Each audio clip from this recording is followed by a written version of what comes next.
So we're here in San Diego at the Sony launch event, mostly focused on the Sony a6400, but we're also being briefed and have a chance to try out the beta firmware for the A9. And some of these functions and features are coming to the A7 III and A7R III a little bit later this year. Now, the A9, when I reviewed it, was just blown away by its performance and capabilities. I mean, here we got 20 frames per second, and more importantly, the autofocus system to back that up and keep fast-moving subjects in focus over those 20 frames per second. Really, really impressive. And they have made some serious improvements to the autofocus algorithms, and now they're calling this real-time tracking AF.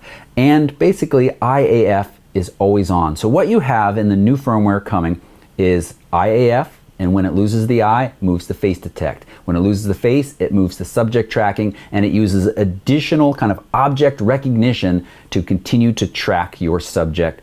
And with this high-speed processor and this really high-speed sensor that we have in the A9, I'm blown away. This camera has kind of continued to push the envelope.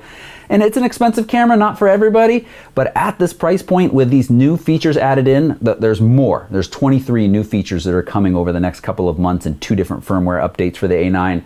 It becomes an even more capable camera. And that's impressive that, as somebody tweeted to me yesterday, it feels like this firmware should cost something because it really is significantly changing the performance capabilities of this camera. Nice job. One of the other features that Sony teased a while back, and now we know actual dates, that's the Animal IAF that is coming.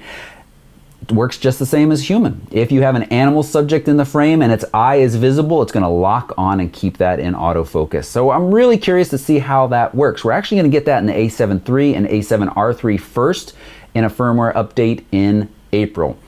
And that's when we get the enhanced real-time AF system to the A9 as well.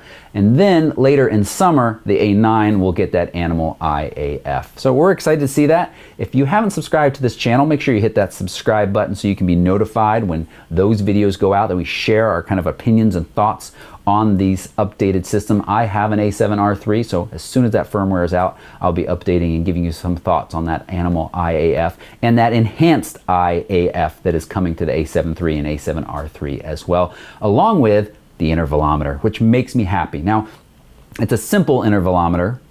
Every picture, every X number of seconds, and you set the number of pictures, and it doesn't create a video for you in camera, but it's all I need to make me happy. And so that's coming along with these firmware updates this year as well. So if you appreciated this quick video, just give it a thumbs up. Thanks so much for watching. Bye-bye.